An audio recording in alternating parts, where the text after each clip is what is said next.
ദൈവത്തിൻ്റെ വലിയ തിരുനാമത്തിന് മഹത്വം ഉണ്ടാവട്ടെ. വിശുദ്ധ മാർക്കോസിൻ്റെ സുവിശേഷം 8-ാം അധ്യായം 34 മുതൽ 38 വരെയുള്ള വാക്യങ്ങളാണ് ഇന്നത്തെ വിശുദ്ധ ഏവൻഗേലിയോൻ ഭാഗമായിട്ട് വായിച്ചത്. ശുദ്ധമുള്ള മാർക്കോസ് എവൻഗേലിസ്തയുടെ സുവിശേഷം 8-ാം അധ്യായത്തിൻ്റെ 34 മുതൽ 38 വരെയുള്ള വാക്യങ്ങൾ.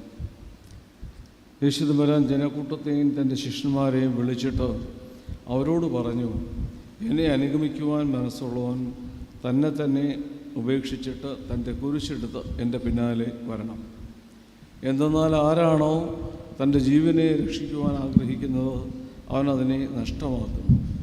എനിക്ക് വേണ്ടിയും എൻ്റെ സുവിശേഷത്തിന് വേണ്ടിയും തൻ്റെ ജീവനെ നശിപ്പിക്കുന്നവൻ അതിനെ രക്ഷിക്കുന്നു.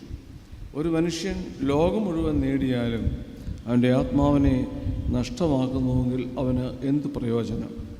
അല്ലെങ്കിൽ മനുഷ്യൻ തൻ്റെ ആത്മാവിന് പകരമായി എന്താണ് കൊടുക്കുക? എന്തുകൊണ്ടെന്നാൽ പാപവും വിചാരവുമുള്ള ഈ തലമുറയിൽ ഒരുവൻ എന്നെക്കുറിച്ചും എൻ്റെ വചനങ്ങളെക്കുറിച്ചും നാണിച്ച മനുഷ്യപുത്രൻ തൻ്റെ പരിശുദ്ധ മാലാഖമാരോടുകൂടെ പിതാവിൻ്റെ മഹത്വത്തിൽ വരുമ്പോൾ അവനെക്കുറിച്ചും നാണിക്കും. വളരെ ശ്രദ്ധേയമായിരിക്കുന്ന ഒരു വേദഭാഗമാണിത്. അതിലാദ്യത്തെ ആശയം, എന്നെ അനുഗമിക്കുവാൻ ആഗ്രഹിക്കുന്നവൻ തന്നെ ത്യജിച്ച് തൻ്റെ ക്രൂശെടുത്ത് വരട്ടെ എന്നുള്ളത് നമുക്ക് ധാരാളം തവണ കേട്ടിരിക്കുന്ന വാക്യവും അതിൻ്റെ വ്യാഖ്യാനവും അതിൻ്റെ നമ്മുടെ ദൈനംദിന ജീവിതത്തിൽ കുരിശെടുക്കുന്നതിൻ്റെ സാങ്കത്യത്തെക്കുറിച്ചൊക്കെ കേട്ടിട്ടുണ്ട്. അത് ഞാൻ ആ വാക്യത്തെ കോൺസെൻട്രേറ്റ് ചെയ്യാൻ ആഗ്രഹിക്കുന്നില്ല. എന്നാൽ അടുത്ത വാക്യം വളരെ ശ്രദ്ധേയമാണെന്നും എനിക്ക് തോന്നുന്നു. ആരാണോ തൻ്റെ ജീവനെ രക്ഷിക്കുവാൻ ആഗ്രഹിക്കുന്നവൻ അതിനെ നഷ്ടമാക്കുന്നു. എനിക്ക് വേണ്ടിയും എൻ്റെ സുവിശേഷത്തിന് വേണ്ടിയും തൻ്റെ ജീവനെ നശിപ്പിക്കുന്നവൻ അതിനെ രക്ഷിക്കുന്നു. ഇതൊരു കോൺട്രഡിക്ടറി ആയിരിക്കുന്ന വൈരുദ്ധ്യം നിറഞ്ഞ ഒരു വാക്യമായിട്ട് നമുക്ക് തോന്നിയേക്കാം. ആരെങ്കിലും തൻ്റെ ജീവനെ രക്ഷിക്കുവാൻ ആഗ്രഹിക്കുന്നെങ്കിൽ അവരതിനെ കളയും. എന്നാൽ എനിക്ക് വേണ്ടിയോ സുവിശേഷത്തിന് വേണ്ടിയോ ജീവനെ നഷ്ടമാക്കുന്നവൻ അതിനെ നേടുകയും ചെയ്യും. എങ്ങനെയാണ് നമ്മളിതിനെ മനസ്സിലാക്കേണ്ടത്? അതായത് നമുക്കെല്ലാം ആവശ്യമുള്ളത് നമ്മുടെ ജീവനെ നേടുക എന്നുള്ള വസ്തുത തന്നെയാണ്. ആ ജീവനെ നേടുന്നതിൽ ജീവനെ നേടണമെന്ന ആഗ്രഹത്തോടുകൂടി നമ്മൾ അധ്വാനിച്ചാൽ അതിനെ നഷ്ടമാക്കുന്നുവെന്നാണ് കർത്താവ് പറയുന്നത്. എന്നാൽ ദൈവരാജ്യത്തിന് വേണ്ടിയോ എനിക്ക് വേണ്ടിയോ ജീവനെ കളയുന്നവൻ അതിനെ നേടുകയും ചെയ്യുന്നു എന്നാണ്.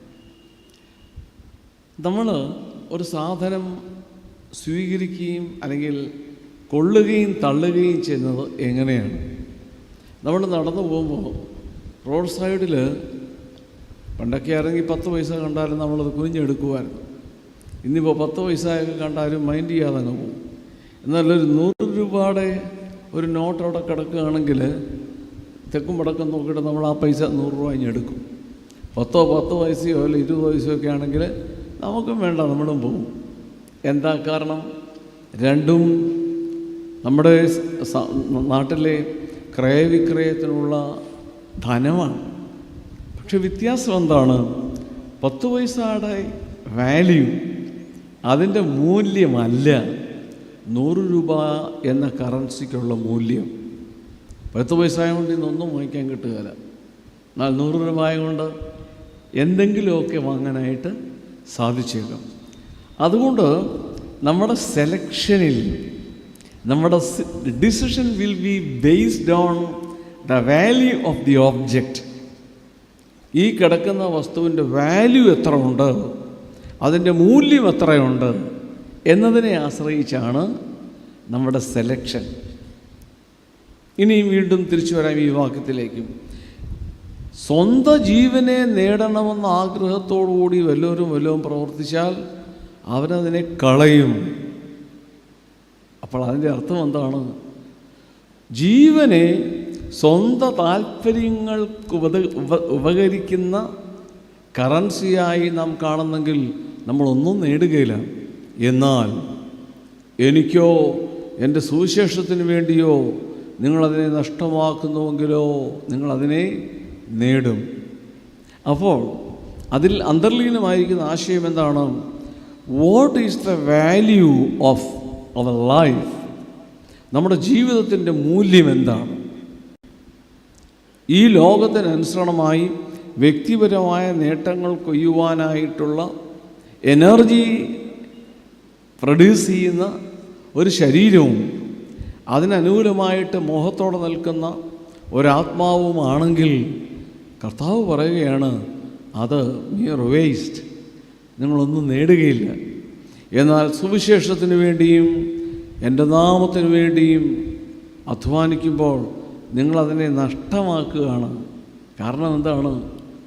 സുവിശേഷത്തിന് വേണ്ടി അധരങ്ങൾ ഉച്ചരിച്ചാൽ, ദൈവവചനത്തിന് വേണ്ടി, ദൈവനാമത്തിന് മഹത്വത്തിന് വേണ്ടി നമ്മുടെ നാവുകൾ ചലിച്ചാൽ നമുക്ക് ഉപദ്രവങ്ങളുണ്ടാകും. അപ്പോൾ അതിനെ പ്രത്യക്ഷത്തിൽ കളയുകയാണ്, എന്നാൽ ആത്യന്തികമായി നേടുകയാണ്. അതുകൊണ്ട് സഹോദരങ്ങളെ, how do you define the value of our life? നമ്മുടെ ജീവിതത്തിൻ്റെ മൂല്യം നിർണ്ണയിക്കുവാനായിട്ടുള്ള അളവുകോൽ എന്താണ്? ആ അളവുകോലെന്ന് പറയുന്നത്, ഈ ജീവൻ, എൻ്റെ ജീവിതം, അത് ദൈവരാജ്യത്തിൻ്റെ സംസ്ഥാപനത്തിനും സുവിശേഷ മൂല്യങ്ങളെ ഉയർത്തിപ്പിടിക്കുന്നതിനും അതുവഴി കർത്താവായ യേശു ക്രിസ്തുവിന് പ്രീതികരമായ കർമ്മങ്ങൾ ചെയ്യുന്നതിനുമായിട്ടാണ് വിനിയോഗിക്കുന്നതെങ്കിൽ അത്തരം ജീവിതങ്ങൾക്ക് വലിയ വാല്യൂ ഉണ്ട്. അതല്ലാതെ സ്വന്തം ആവശ്യങ്ങൾക്ക് വേണ്ടിയും സ്വാർത്ഥതയ്ക്ക് വേണ്ടിയും ഇവിടെ ഈ ലോകത്തിൻ്റെ സൗഭാഗ്യങ്ങൾക്ക് വേണ്ടിയുമാണ് പ്രാധാന്യം നൽകുന്നതെങ്കിൽ അങ്ങനെയുള്ള ജീവിതത്തിൻ്റെ വാല്യൂ വളരെ കുറവാണ്. നമുക്കറിയാം, ഏതാനും വർഷങ്ങൾക്ക് മുമ്പ് ഗ്രഹാം സ്റ്റെയിനും അദ്ദേഹത്തിൻ്റെ 2 കുഞ്ഞുങ്ങളും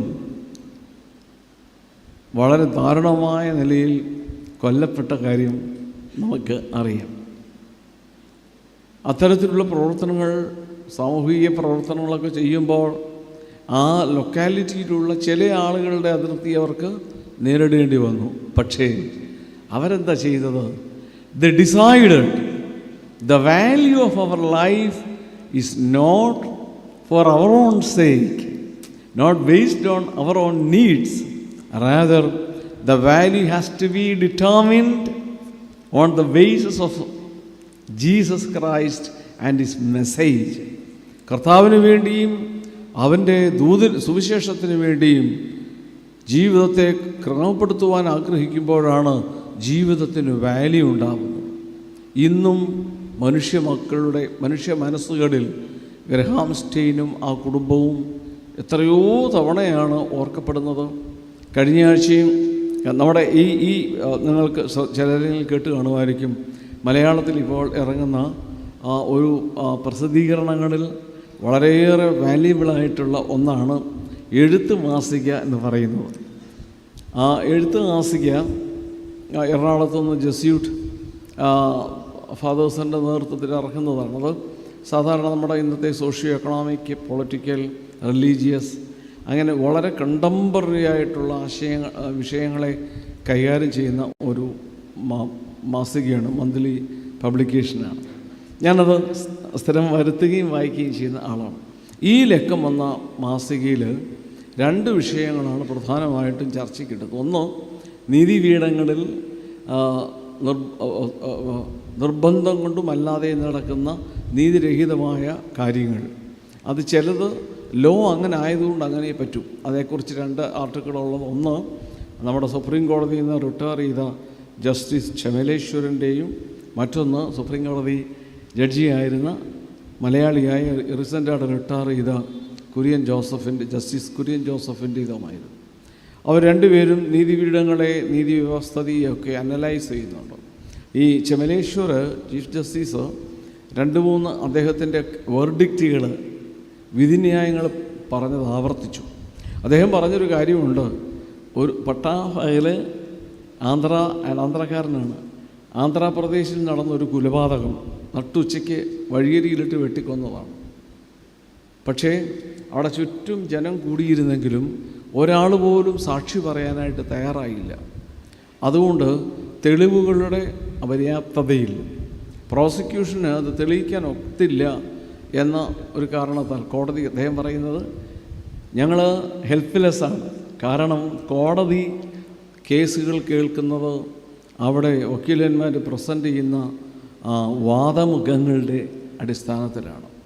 ആ വാദമുഖങ്ങൾക്ക് ഇപ്പോൾ ഇന്ത്യൻ ന്യായവ്യവസ്ഥയിൽ അന്ന് ഈ ഇന്ത്യൻ പീനൽ കോഡെന്നോ അല്ലെങ്കിൽ CRPC എന്നൊക്കെ പറഞ്ഞിരുന്നത് അടുത്ത കാലത്തായിട്ട് അതെല്ലാം മാറ്റിയിട്ട് ഭാരതീയ ന്യായ സംഹിത എന്നും ഭാരതീയ നാഗരിക സുരക്ഷാ സംഹിത, അതുപോലെ തന്നെ ഭാരതീയ സാക്ഷിയ സംഹിത എന്നൊക്കെ പറഞ്ഞ് നമ്മുടെ കേന്ദ്ര സർക്കാർ BS BSNS ആക്കിയിട്ടുണ്ട്. ഇതുവരെ വക്കീലന്മാർക്ക് IPC CRPC ഇത്രാൻ വകുപ്പെന്ന് പറഞ്ഞിരുന്നെങ്കിൽ ഇനി അത് ഒക്കെയല്ല, BNSS BSS എന്നൊക്കെ പറയേണ്ട അവസ്ഥയാണ്. ഇപ്പോൾ ഇത്തരത്തിലുള്ള ന്യായ സംഹിതകളുടെ അടിസ്ഥാനത്തിൽ വിധിക്കാൻ മാത്രമേ ഞങ്ങൾക്കൊക്കൂ. അദ്ദേഹം പറയുന്നത്, എനിക്ക് ബോധ്യമാണ് ആ കൊലപാതകം നടന്നിട്ടുള്ളതാണ്. പക്ഷേ അത് ജഡ്ജിക്ക് അവിടെ അദ്ദേഹത്തിൻ്റെ സബ്ജക്റ്റിവിറ്റി കൊണ്ട് പറയാൻ ഒക്കെയില്ല, മറിച്ച് തെളിവുകളാണ് വേണ്ടിയിരിക്കുന്നത്. അതിൻ്റെ അടിസ്ഥാനത്തിലാണ് ലൈഫിൻ്റെ വാല്യൂ നിശ്ചയിക്കുന്നത്. ഇത് ലോകത്തിൻ്റെ ക്രമമാണ്. എന്നാൽ കർത്താവ് പറയുന്നു, നിങ്ങളുടെ ജീവൻ്റെ വാല്യൂ നിങ്ങൾ നിശ്ചയിക്കേണ്ടത് അത് നിങ്ങൾക്കിങ്ങനെ പ്രയോജനകരമാണെന്നതിൻ്റെ അടിസ്ഥാനത്തിലല്ല, മറിച്ച് സ്വർഗരാജ്യ മൂല്യങ്ങൾക്കും കർത്താവിന് വേണ്ടിയും ഈ ജീവിതത്തിന് എത്രമാത്രം മൂല്യമുണ്ട് എന്നുള്ളതിനെക്കുറിച്ചാണ്. അതുകൊണ്ടാണ് തൻ്റെ ജീവനെ നേടുവാൻ ആഗ്രഹിക്കുന്നവൻ അതിനെ കളയുന്നു, തൻ്റെ ജീവനെ എനിക്ക് വേണ്ടിയോ സുവിശേഷത്തിന് വേണ്ടിയോ തൻ്റെ ജീവനെ ഇല്ലാതാക്കുന്നവൻ അതിനെ നേടുകയും ചെയ്യുന്നു എന്ന് വളരെ കോൺട്രഡിക്ടറി ആയിട്ടുള്ള ഒരു പ്രയോഗം നടത്തുന്നത്. അതുകൊണ്ട് സ്നേഹമുള്ളവരെ, നമ്മുടെ ഈ ജീവിതം വളരെ ഒരു ഷോർട്ട് സ്പാനാണ് നമുക്കുള്ളത്, വളരെ ചുരുങ്ങിയൊരു കാലയളവാണ്. ആ കാലയളവ് 50, 60, 100 ഒക്കെ ആയിരിക്കാം. പക്ഷേ നമ്മളതിനെ ഈ ലോക സമയക്രമവുമായിട്ട് ചിന്തിക്കുമ്പോൾ നമ്മുടെ ആയുസ്സിൻ്റെ ജീവിതത്തിൻ്റെ ആയുസ്സെന്ന് പറയുന്നത് വളരെ തുച്ഛമാണ്. അപ്പോൾ ആ തുച്ഛമായി നമുക്ക് ലഭിക്കുന്ന ആയുസ്സിനെ എങ്ങനെ വാല്യുബിളാക്കാനായിട്ട് ദൈവസന്നിധിയിൽ അത് വാല്യൂ ഉള്ളതായി തീരുവാൻ ഇടയാക്കും? അതിന് മാർഗമൊന്നേ ഉള്ളൂ, കർത്താവിന് വേണ്ടിയും സുവിശേഷത്തിന് വേണ്ടിയും, കർത്താവിൻ്റെ മൂല്യങ്ങൾക്ക് വേണ്ടിയും സുവിശേഷത്തിൻ്റെ മൂല്യങ്ങൾക്ക് വേണ്ടിയും നമ്മുടെ ജീവിതത്തെ ചെലവഴിക്കാൻ ശ്രമിക്കുമ്പോഴാണ് നമ്മുടെ ജീവൻ യഥാർത്ഥത്തിൽ നമ്മൾ നേടുന്നത്. രണ്ടാമത് ഇവിടെ പറയുന്ന ഒരാവശ്യം, ഒരു മനുഷ്യൻ സർവ്വലോകവും നേടിയാലും തൻ്റെ ആത്മാവിനെ നഷ്ടമാക്കിയാൽ എന്ത് പ്രയോജനം? വളരെ നമ്മൾ കേൾക്കുന്നതും എപ്പോഴും കേൾക്കുന്ന വാക്യമാണ്, സർവ്വലോകവും നേടിയാലും തൻ്റെ ആത്മാവിനെ നഷ്ടമാക്കിയാൽ എന്ത് പ്രയോജനം? എന്താണ് അതിൻ്റെ കാരണം? നേടുന്ന സർവ്വലോകവും താൽക്കാലികം. നേടുന്ന സർവ്വലോകവും ഈ പ്രപഞ്ചത്തിൻ്റെ സ്പേസ് ആൻഡ് ടൈം സമയകാല ബന്ധിതമാണ്. കുറേ കോടി രൂപ ലിക്വിഡ് ക്യാഷ് കൈവച്ചാൽ അനക്കാതെ വെച്ചാൽ അത് പൂത്ത് ചെല്ലെടുത്ത് പോകും. അതെല്ലാം ബാങ്കിൽ കൊണ്ടിട്ടാൽ എന്നാണ് ഗവൺമെൻറ് ഇന്ത്യയിൽ പ്രയാസം. നിങ്ങളിപ്പോൾ FD ഒക്കെ ഇട്ടുള്ളവർ ധാരാളം ഇവിടെ ഉണ്ടെന്ന് എനിക്കറിയാം. 5 ഇട്ടാലും 10 ഇട്ടാലും അതിൻ്റെ അടിയിലൊരു സെൻറ്റൻസ് ഉണ്ട്, ഇതിന് ഇൻഷുറൻസ് 1 ലക്ഷമേ ഉള്ളൂ എന്ന് പറഞ്ഞാൽ ബാങ്ക് പൊളിക്കുകയോ സർക്കാരിൻ്റെ ഒരു കണ്ടിജൻസി നേരിട്ടാലോ ഈ കാശ് എടുക്കും, നിങ്ങൾക്ക് 10 ലക്ഷത്തിൽ 1 ലക്ഷമേ കിട്ടുകയുള്ളൂ. വിഷമിക്കൊന്നും വേണ്ട, അതിൻ്റെ അടിയിൽ എഴുതിയിട്ടിട്ടുണ്ട്. അപ്പോൾ അത് ഈ ലോകത്തിൻ്റെ വ്യവസ്ഥിതിയാണ്. അതുകൊണ്ട് ലോകം മുഴുവൻ നേടി, ഒരുപാട് FD, ഒരുപാട് സ്ഥല സൗകര്യങ്ങൾ, ഒരുപാട് ബിസിനസ് എല്ലാം നേടിയാലും അതിനൊക്കെ ഒരു പരിധിയുണ്ട്. എന്താണത്? കാലം, ദേശം, ടൈം ആൻഡ് സ്പേസ്. ഈ കാലദേശങ്ങളുടെ വേലിക്കെട്ടിനുള്ളിലാകയാൽ അതിനൊരു ശാശ്വത ഭാവം ഇല്ല. അവിടെ സ്വന്തം ആത്മാവിനെ നേടുവാൻ ആഗ്രഹിച്ചാൽ, ആത്മാവിൻ്റെ സവിശേഷത എന്താണ്? ആത്മാവ് സ്ഥലകാല പരിധിക്കുള്ളിൽ നിൽക്കുന്നതല്ല. എൻ്റെ ശരീരത്തിൽ നിന്ന് എൻ്റെ ആത്മാവ് വേർപെടുന്നതാണ് എൻ്റെ മരണം. എൻ്റെ ശരീരം നശിച്ചേക്കാം, പക്ഷേ എൻ്റെ ആത്മാവ് അതെൻ്റെ ഉടയവൻ്റെ അടുക്കിലേക്ക് യാത്രയാകുന്നുവെന്നാണ് ദൈവത്തിൻ്റെ വചനം പറയുന്നത്. അതുകൊണ്ട് കർത്താവ് പറയുന്നു, സർവ്വലോകം നേടിയാലും ആത്മാവിനെ നഷ്ടമാക്കിയാൽ എന്ത് പ്രയോജനം? സ്നേഹമുള്ളവരെ, അതുകൊണ്ട് സമ്പാദിക്കുക നല്ലത്, നിങ്ങളെക്കൊണ്ട് കഴിയാവുന്ന പോലെ സമ്പാദിക്കുക. പക്ഷേ ഹൃദയത്തിലൊരു ബോധ്യം വേണം, ആത്മാവിനെ നഷ്ടമാക്കരുത്. സമ്പാദ്യത്തിന് വേണ്ടിയുള്ള ഓട്ടഹാച്ചിലിൽ നിങ്ങളുടെ ആത്മാവിന് കറ പുരളാൻ ഇടയാകരുത്. അങ്ങനെയെങ്കിൽ ആദ്യം കിട്ടിയത് നശിച്ചാലും നശിക്കാത്തൊരാത്മാവിനെ നിങ്ങൾക്ക് നേടുവാനായിട്ട് സാധിക്കും. ഇന്നത്തെ വിശുദ്ധ എവൻഗേലിയോൻ തരുന്ന ദൂത് ഇതാണ്. കുറിയാക്കോസ് സഹദ അതല്ലേ ചെയ്തത്? ഒരു ശിശുവായവൻ തൻ്റെ ഒരു കൊച്ചു ബാലൻ എന്തെല്ലാം സ്വപ്നങ്ങളുണ്ട് അല്ലേ? ഒരു ആകാശത്ത് പട്ടം പറപ്പിക്കുന്നത് തൊട്ട് എന്തെല്ലാം മോഹങ്ങളാണ് ഒരു ബാലനുള്ളത്. പക്ഷേ അതെല്ലാം തനിക്ക് വേണ്ടിയാണ്, അതുകൊണ്ട് വേണ്ട. എന്നാൽ തൻ്റെ നാഥനു വേണ്ടി ശൈശവത്തിലെ തൻ്റെ ജീവനെ നഷ്ടമാക്കുകയും ആത്മാവിനെ നേടുകയും ചെയ്ത കുറിയാക്കോസ് സഹദ നമുക്കെല്ലാവർക്കും തലമുറകൾക്ക് മധ്യസ്ഥനാണ്, മാതൃകയാണ്. ആ പരിശുദ്ധൻ്റെ പെരുന്നാൾ ഈ ഒരു തിരിച്ചറിവിലേക്ക് നമ്മെ നയിക്കട്ടെ. സർവശക്തൻ ഞങ്ങളെല്ലാവരെയും വാഴ്ത്തി അനുഗ്രഹിക്കട്ടെ.